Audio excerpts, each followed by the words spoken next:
अस्सलाम वालेकुम नाजरीन, मेरा नाम है मैरियम सैमसन और मैं आपके सामने मौजूद हूँ ProPioneers.com की एक और नई वीडियो में। जिस तरह से आप जानते हैं कि ProPioneers.com सिर्फ आपको रियल एस्टेट का लीगल एक्सेस ही नहीं देता, बल्कि हमारी कोशिश होती है कि हम अपने देखने वालों को, अपने दोस्तों को accurate information related to real estate पहुंचा सके। और आज इसीलिए हमने एक एक्सपर्ट से रिव्यू किया है ताकि वो हमें और आपको एजुकेट कर सके इन मैटर्स पर ब्रीफली। आज हमारे साथ मौजूद है आसिफ साहब। आसिफ साहब, आप कैसे हैं? अल्हम्दुलिल्लाह, आप सुनाएं कैसे हैं? मैं भी बिल्कुल ठीक हूँ। तो आसिफ साहब, आप हमारे देखने वालों को बताइए जरा कि आपको वकालत में कितना अरसा हो गया है, कैसे आपने शुरू किया और अब आप जो है किस लेवल पर हैं?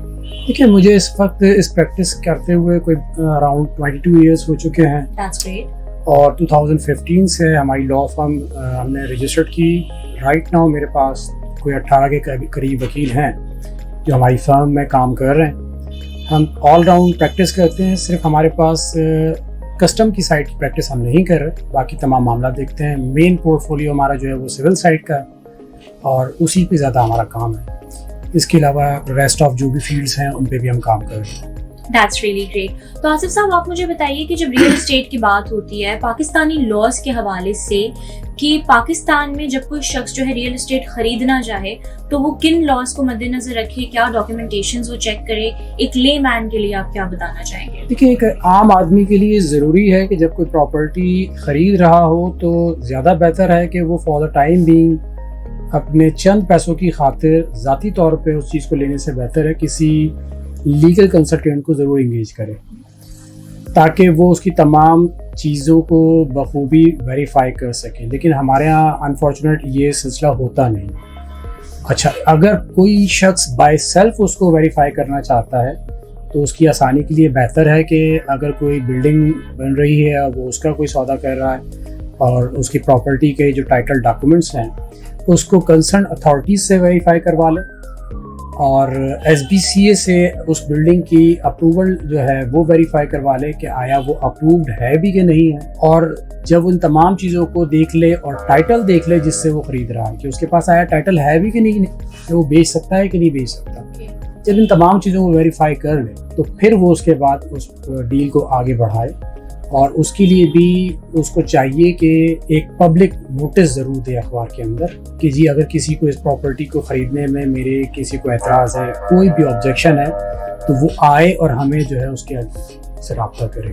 तो ये बहुत ज़रूरी है। लेकिन अमूमन देखने में ये आया है कि लोग इन तमाम चीज़ों को स्विच कर देते हैं और आंख बंद करके सौदा कर लेते हैं, फिर बाद में वो हार्डशिप फेस करते हैं। यूजुअली ये होता है कि वो प्रॉपर्टी ऑलरेडी सोल्ड होती है और वो थोड़े टाइम बाद पता चलता है कि कोई और था और उस पर फिर डिस्प्यूट्स होते हैं कि ये तो किसी को बिकी हुई थी।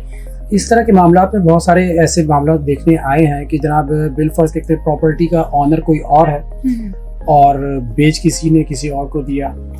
और हमारे पास प्रैक्टिस में ऐसे भी केसेस आए हैं कि हस्बैंड के नाम पे प्रॉपर्टी है, उसने खुद डेलिब्रेट अपनी मिसेस के नाम से एग्रीमेंट करवाए और बाद में अपनी ही मिसेस को और परचेजर के खिलाफ केस फाइल करके लिटिगेशन में उसको डाल दिया। जी जी। सिर्फ उसका मेन मोटिव ये होता है कि वो इलीगल ग्रेटिफिकेशन हासिल करे और एक सर्टेन टाइम तक वो उस बायर का पैसा अपने पास होल्ड कर ले और फिर बाद में उसको यूटिलाइज करने के बाद लिटिगेशन जब गुजरेगी, फाइनल होगी, तो उसको रिटर्न अगर करना पड़े तो करे। क्योंकि अनफॉर्चुनेट हमारे यहाँ सिविल प्रोसीडिंग बहुत स्लो चलती हैं और ये बहुत टाइम लेती है। इसमें 5-5 साल 10 साल भी लग जाते हैं, तो इससे ज़्यादा भी टाइम लगता है। तो इसलिए लोग इसका बड़ा एज लेते हैं और इस तरह के लोग काम करते हैं और अपने मकासद हासिल करते हैं। तो जो भी परचेज़र है उसके लिए बहुत ज़रूरी है कि वो विजिलेंट हो और जो भी चीज़ ख़रीद रहा हो ख़रीदने से पहले अच्छी तरीके से देखभाल कर ले। That's great. मतलब कि अगर हम थोड़ी सी अगर वहाँ पे छानबीन कर लें तो हमारा इतना सारा वक्त और पैसा बच सकता है। डेफिनेटली। देखिए, आप जब कोई चीज़ खरीदने जा रहे हैं और एक हैंडसम अमाउंट में लेने जा रहे हैं, तो अगर आप किसी भी प्रॉपर कंसल्टेंट को जो कि प्रॉपर्टीज़ से वाबस्ता हो, देखता हो उन मैटर्स को, इंगेज करेंगे तो फिर वो रिस्पॉन्सिबिलिटी लेगा और वो तमाम वो जो कंसर्न अथॉरिटीज़ हैं उनके पास जाके उधर से वेरीफाई करवाएगा।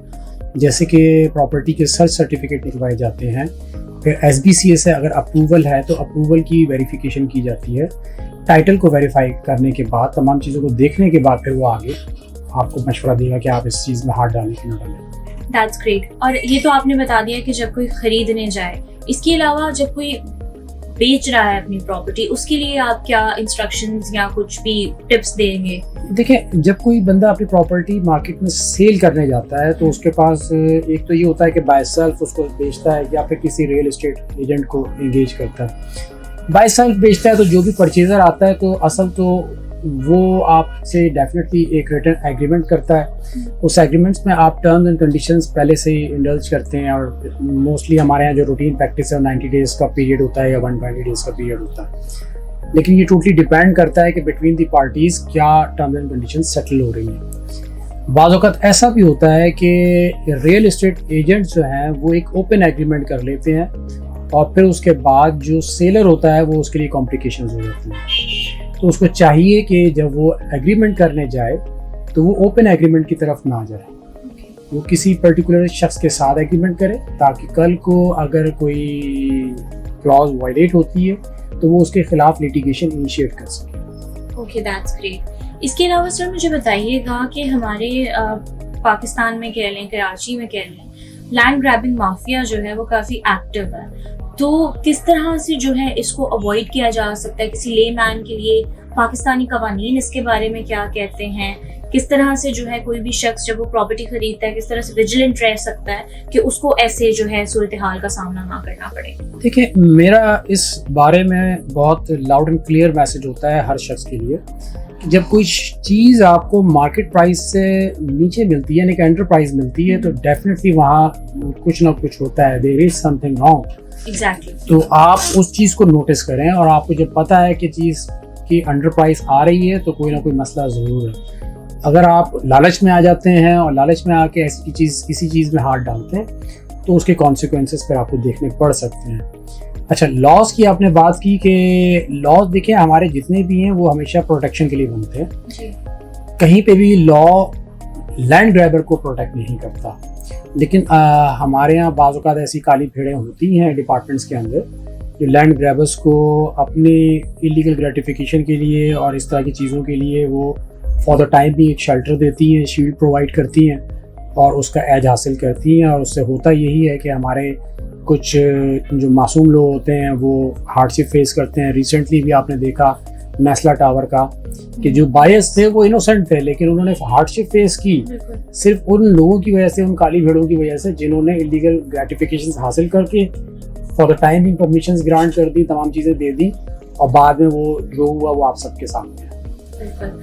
अच्छा, तो सर अभी हम बिल्कुल इस वीडियो के इख्तिताम की तरफ पहुंच चुके हैं। हमारे देखने वालों को जाते जाते आप क्या मैसेज देना चाहेंगे related to real estate, related to property and related to trust, कि उन्हें किन लोगों पे, किन एजेंसीज पे ट्रस्ट करना चाहिए अपनी प्रॉपर्टी रिलेटेड नीड्स के लिए? देखिए, मेरा मशवरा बहुत सीधा सा होगा, वो ये है कि कभी भी कोई प्रॉपर्टी बाय करने जाएं और कोशिश करें कि किसी एक वेल नोन फर्म को एंगेज करें जिसकी एक रेपुटेशन हो और उस रेपुटेशन को फोकस करते हुए फिर आप उन चीज़ों को सामने रखें।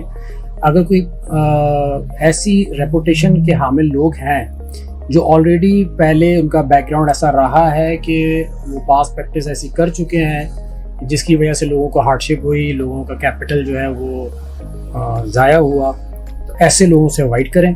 और जो लोग बहुत फेयर डील करते हैं, आपके सामने तमाम चीज़ें टेबल करते हैं और उन चीज़ों को आप फोकस करके फिर उनसे तमाम चीज़ें डील करवाएं तो ज़्यादा बेहतर है, क्योंकि वो फिर आपकी तमाम चीज़ों को सेफ एंड सिक्योर करेंगे और आपको अश्योर करेंगे कि जी आप जहाँ पैसा इन्वेस्ट कर रहे हैं वो एक प्रॉपर मैनर में कर रहे हैं और उसका रिजल्ट आपको इंशाल्लाह मिलेगा।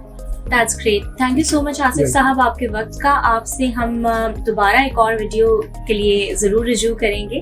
तो दोस्तों, आज आपने देखा कि किस तरह से हमने laws related to real estate and property के बारे में आपको इन्फॉर्मेशन पहुंचाई। हमारी नेक्स्ट वीडियो भी बहुत इंपॉर्टेंट है when it comes to rights of an individual, तो आप ज़रूर हमारे चैनल को सब्सक्राइब करें ताकि हमारी अपडेट्स आप तक पहुँचती रहें। हम हैं ProPioneers.com, आपसे ताबीर तक।